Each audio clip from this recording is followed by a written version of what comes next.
Hello students, welcome back to my YouTube channel. Today I am going to explain you the theme of the chapter, the story of my life from your book Rainbow of English class +2 in the subject of General English Punjab school education board. तो चलिए करते हैं इस story का theme. The chapter is written by Helen Keller. ये जो chapter है story of my life, ये हेलन केलर के द्वारा लिखा हुआ है, who was blind as well as deaf, जो कि नेत्रहीन होने के साथ साथ बहरी भी थी।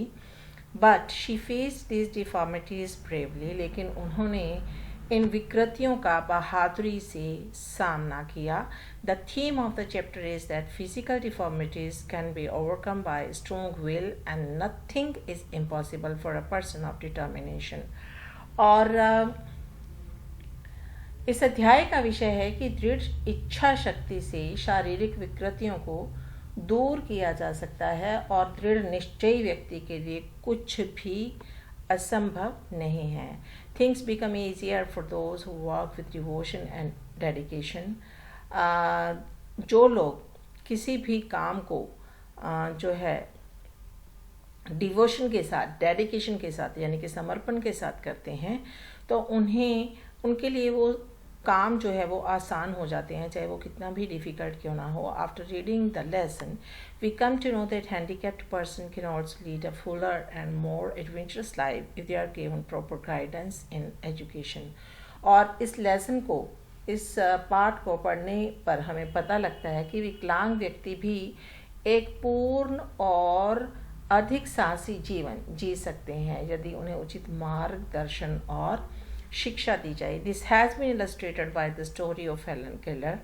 और यह हेलन केलर की कहानी के द्वारा जो है वो सचित्र किया गया है। Helen Keller became blind and deaf at the age of 19 months because of a fever. Helen Keller जो थी वो 19 महीने की उम्र में बुखार के कारण अंधी और बहरी हो गई थी। Despite being blind and deaf, it was clear that Helen had a remarkable gift for communication. चाहे वो बहरी और अंधी थी, लेकिन फिर भी उनके पास एक गॉड गिफ्ट था, रिमार्केबल गिफ्ट था। और वो गिफ्ट क्या था? कम्युनिकेट करने का। ठीक है, कि वो संचार कर सकती थी। As she grow up she learn to read and write Braille.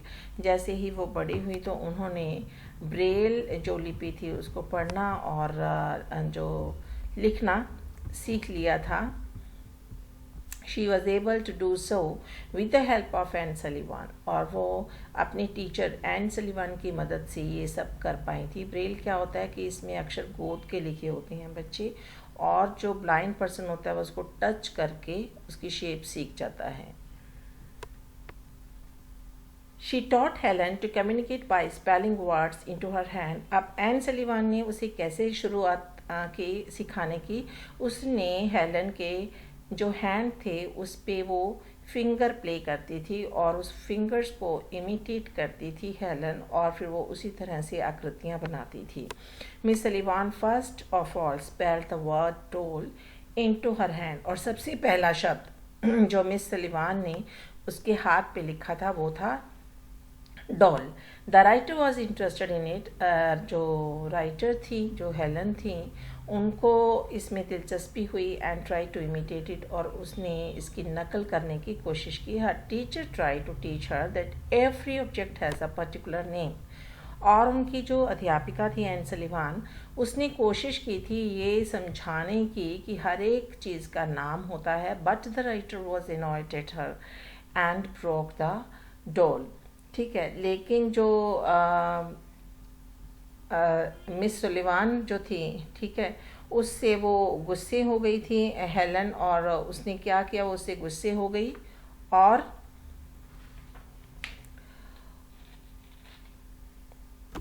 उसने जो डॉल थी उसे तोड़ दिया था। One day when they were walking down the path to the well house, Miss Sullivan put Helen's hand under a spout of water and spelled the word water। अब क्या हुआ कि एक दिन जब हेलन और उसकी टीचर वेल हाउस गई, कुएं के पास गई, तो जो हेलन की टीचर थी उसने उसका हाथ जो था वो एक टोंटी के नीचे यानी कि स्पाउट के नीचे रख दिया था और वो पानी को महसूस कर सकती थी, ठीक है। और पानी जैसे ही उसके हाथ पे पड़ा तो उन्होंने कौन सा वर्ड लिख दिया, WATER, that means water. Then the writer realised that the water meant something cold. अब जो लेखिका थी हेलन केलर, उनको लगा कि जो कुछ ठंडी सी चीज़ है जो बहती है वो क्या है, पानी है। और ये कुछ जो ठंडे किस्म का पदार्थ होता है। She experience the joy of gaining knowledge that everything had a name and each name give birth to new thought. और फिर उनको खुशी हुई एक अजीब तरह की कि जिस चीज़ को एन सलीवान टच करवाती थी हेलन को, वो साथ ही साथ उसका नाम बताने की कोशिश करती थी। तो अब हेलन को ये पता लग गया था कि हर एक चीज़ का एक नाम होता है और हर नाम जो है एक नई सोच जो है उसको जन्म देता है। After that she learned many new words, और उसके बाद उसने बहुत सारे नए शब्द सीखे। And that was the beginning of our new life, और यही उसकी नई जिंदगी की शुरुआत थी। For the first time she longed for a new day to come. अब पहली बार उन्होंने एक नए दिन की उम्मीद की थी, क्योंकि पहले जो हेलन थी जब वो पढ़ना लिखना नहीं सीखी थी तो वो बहुत इरिटेट, बहुत फ्रस्ट्रेट रहती थी, बिकॉज ना वो देख पाती थी ना वो जो था सुन पाती थी, ठीक है। तो जब उन्होंने फिंगर प्ले के साथ वर्ड्स को लिखना सीखा तो उनको धीरे धीरे पता लग गया कि हर एक चीज़ का नाम होता है, तो उन्हें लाइफ में भी इंटरेस्ट लगने जो पैदा हुआ था, ठीक है। जिस तरह से हमें भी ऐसे ही लगता होता है कि समटाइम्स हमें लाइफ जो है वो बहुत ही डिफ़िकल्ट लगती है, लेकिन जब हम किसी भी डिफ़िकल्टी को फेस करते हैं अपनी बहादुरी के साथ और हम ये सोच लेते हैं कि हमें हारना नहीं है और हमें प्रॉपर गाइडलाइंस भी मिलती हैं, तो हमें वही जो डिफ़िकल्टी है उसको ओवरकम करने में कोई दिक्कत महसूस नहीं होती है। तो हेलन के साथ भी यही हुआ था। By her sheer will power she was able to live a meaningful life. अब किसी भी डिफ़िकल्ट वक्त को ओवरकम करने के लिए आपके पास दृढ़ इच्छा शक्ति का होना ज़रूरी है। तो हेलन भी अपनी दृढ़ इच्छा शक्ति से एक सार्थक जीवन जीने में सक्षम हो पाई थी। तो इस तरह से हम देखते हैं कि हेलन केलर जो थी उनके जीवन में अंधेरा ही अंधेरा था, क्योंकि वो देख नहीं पा रही थी, लेकिन एक लाइट लेके आई हेलन केलर उनके लाइफ में, और वो लाइट क्या थी, नॉलेज की लाइट। वो नॉलेज जब उन्हें हुई तो उन्हें जो थी अपनी ज़िंदगी में भी इंटरेस्ट होने लगा, एक नए दिन की उम्मीद भी उनके साथ जागने लगी थी और उन्हें लाइफ जीने का मज़ा आने लगा था।